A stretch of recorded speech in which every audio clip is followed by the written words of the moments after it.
constant embarrassment of see the bottom of the bum. But being a girl in Taiwan was really difficult. Bones and everything. Okay, so hello everybody. My name's Amy and this is Lucy. So Lucy's come back and we're having another video today. Lucy is also a fellow YouTuber. Her YouTube is Mama Lucy and her videos are amazing. She has 2 adorable children and she talks about her life here in Taiwan. So they're great, you've got to check those out straight away. So today's topic, me and Lucy are going to be talking about 2 British girls when we first came to Taiwan and even now.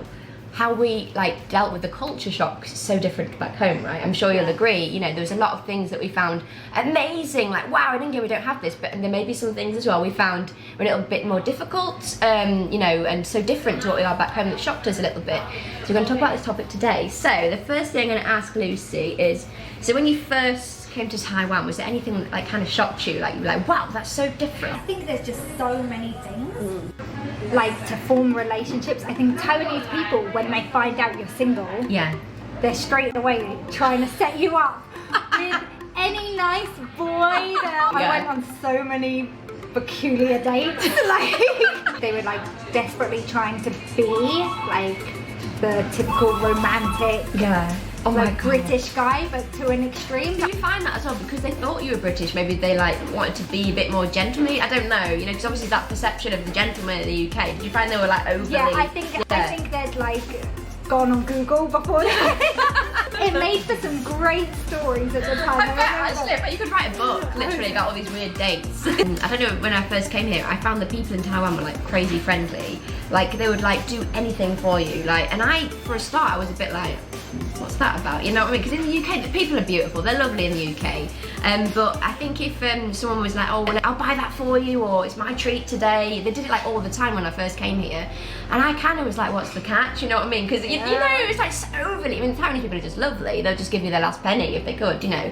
I wasn't used to that for a start. I was kind of like, why is everyone so overly nice? And they wouldn't let me pay for anything. I don't know if you like that when you first came, like, they let you pay. Gift you. Yeah, gifts. Yeah, so many gifts, and I'm like, I don't have anything to gift you. You like go for a meeting, like for a coffee with a friend or something. They got these bags of gifts and things, and I'm like, I bought nothing. You try to buy the coffee, and then they buy and the then coffee. I've already got it while you're in the bathroom. And you're like, oh God, yeah. It's just a constant embarrassment of like, oh my God, I underprepared, and you know, and they paid for everything. I always find that difficult. A major one is obviously the food.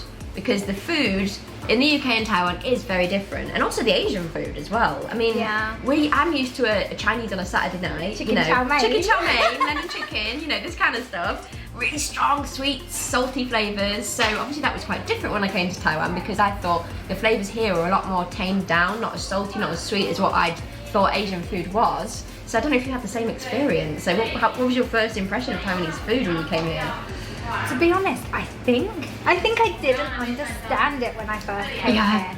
Yeah. I didn't know how to read the menus, so I was just eating whatever anybody ordered me. Definitely. Whatever's in the middle of the table we share, right? Yeah. So there were things that I really enjoyed, but then I didn't know how to order them again. Yeah. I didn't know their names or... Right, and then there was things that I really disliked, but I would like, just politely... Was there any food that you kind of thought you tried it and you're like, oh my God, I couldn't. Is there any food that you really can't, or are you pretty easy going? The duck soup. Oh, like the hot pot with the duck and like... The ginger duck soup. Oh yeah, and they're crazy about it this time of year as well, right? The flavour is so strong. Yeah. And I just dislike it. Like, I wish I liked it because I see everybody else is enjoying it. Yeah. Everyone like gathers this time of year, they're like, oh, let's go for a duck hot pot. And you're like, oh. I'm like, I'll wait outside. Things in water as well. I'm not into the things in water, like watery noodles, beef noodle soup. And I'm like, I don't know, I just got in my head that noodles should be dry. You know what I mean? Like fried noodles. Yeah. The bone, see this is the bones. Chop it with the bone. My dad came here and he just had bones and everything. And I was just like, yeah, there is. There's bones in everything. Sweet and sour chicken. And I came to Taiwan and I remember being like, oh, sweet and sour chicken, my favourite. And I popped it in my mouth and I was like, I can't chew it. There's a bone. But it's true, you're just used to, like in Taiwan, it's you're used to it. You get your bone, you put it at the side of the plate and there's a big thing of bones, right? And back home it's like if you found a bone in a restaurant, you get your free meal. People go crazy about a bone in the fish, right? Oh my goodness. People think of me and Alex, they think like I'm really mean because I will eat the meat and I pass him my bones.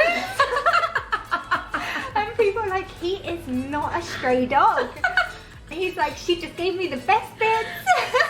Yeah, I mean, oh, the duck head, or you know, this kind of stuff. Like, she doesn't understand. The feet, exactly. Yeah, my husband's the same. The gristly bits, he loves them, right? Yes. Yeah, they're the best bits, right, for him. But that actually is a perfect match, really. You like the meaty bits, we like the meaty bits. I feel like we're a good They like the gristly bits, perfect, right? No waste, right? We're a foreigner in Taiwan, so what was the hardest thing to have to adapt to, like, as a foreigner? Like, do you think? I think not having family. Yeah. Like, I know around I the corner, have family. like, I have family. But like, family and friends in Taiwan has a totally different meaning. Right. To family and friends at home, and knowing that my home is never gonna be. Not that my home is never gonna be my home again, but wherever I go from now on, I will be homesick. Yeah. If I go back to the UK, I will miss Taiwan. Taiwan is my home now. Right. But while I'm in Taiwan, I'm homesick for the UK. And it does become, now we've been here like 12 years, it's like, oh, it's a good part of our lives, really, isn't it? And it's so My true. adult life is in here. Taiwan, So I feel it's really difficult to accept that no matter where I go, homesickness is just going to be a part of me. That's so true. Which is a little bit sad, I guess. But I think, do you ever go home and like, obviously I go home and I'm back home for a couple of weeks and do start to miss things in Taiwan, whether it's the people or it's the convenience or this kind of stuff, you know what I mean? And we do. Takeaway coffees. Oh my god, yeah, every seven's got a coffee, you know. It's something that you never really consider when you, I guess, when you go and move somewhere. Right. You don't really consider, 10 years from now or 12 years from now. I think I was the same as that. I never looked forward that far. I was just like, I'm really happy now. Taiwan's great, you know what I mean? And maybe the same. You don't really think about, oh my god, how's this going to work out? You know. Were you going to be in Taiwan just for a little bit and then you were going to go back to England, or were you planning to stay here a long time? I really had no plans. Yeah. Like when I came here, it was just a stop on a journey. And back then, I don't know about you, when you first thought about the concept of that, of like, because I'm quite close to, maybe you're the same as well, I was quite a family girl, you know what I mean? Yeah. I'd be the same. And I never thought, and I thought about leaving my mum and my dad and brothers and sisters for that long a time. It just made me feel sick, you know what I mean? For a start, it does. But you kind of adapt. I think it was about the 3rd year or the 4th year I kind of stopped feeling like that, and I was like, I just got used to being 6 months apart, a year apart, maybe 2 years now for Rose. We haven't been back home, have we? And do you find it easier as you got along, like the missing home, or do you still feel like crazy miss them, or? It depends if my MC is due. Oh, right, yeah. Like my best friend just had her baby, and I'm like, man, like I'm not gonna meet that baby until he's like a year old. I feel like I'm missing so many. Definitely, it's the special dates and occasions, I think, isn't it, that you really miss. One thing I am thankful for is the social media, because now, like, I see my brother's baby literally grow up. He's 2 years old and I haven't been back home, you know, and you get to see updates of them day to day and things, so thank God for that. If we didn't have this update, and you know, it was so difficult to like send pictures like 12 years ago when we first got here, right? It was just my goodness, expensive, right? Still trying to use the phone card, scratch phone card on the I still couldn't tell you today how to use them. They were so difficult. So, do you have any stories you'd like to share about like cultural differences? I found being a girl in Taiwan. Yeah. I don't know about you, but being a girl in Taiwan was really difficult. I was 21 when I came. Yeah. And so like, I guess I was never like sexy or anything like that, but I could put on a dress and go out and feel good. Yeah. And in Taiwan, I'd put on a dress and go out and people would, it was like I had the lurgy. Oh my god. Did you just feel like you were just so different, like, because like the clothes size and everything, they're just so... Everything. Yeah. Like suddenly you stop being sexy. I don't know how to say it. Like just lose your sex appeal, if that makes sense. God, because back home, you know, you kind of had that self-confidence. It wasn't a cocky confidence, it was just like, yeah, I can put on a dress and I'm alright, you know what I mean? It was just self-confidence. Not too bad. Brush up alright. But yeah, I think as well, I think the first year especially, my confidence went from here to here. But over here, I think it's because of the sizes as well. Like, I saw people, you know, I was as small in the UK or whatever, and when I went to buy clothes over here, it would be an L. Because I think a lot of Western girls, maybe we were curvy as well, you know what I mean? We've got curves and on the hips, things like that as well, and it's just part of us, and the beauty of, you know, every country's girls are different, and, you know, I think, I don't know about you, Lucy, did you feel the same as well? Like, you were just... Same. Yeah. Like, I really struggled to shop, and I think the style as well, because in Taiwan, girls would wear the shortest shorts. I always thought, is that a t-shirt or a dress? Yeah, Right? like, oh my goodness, I see cheeks.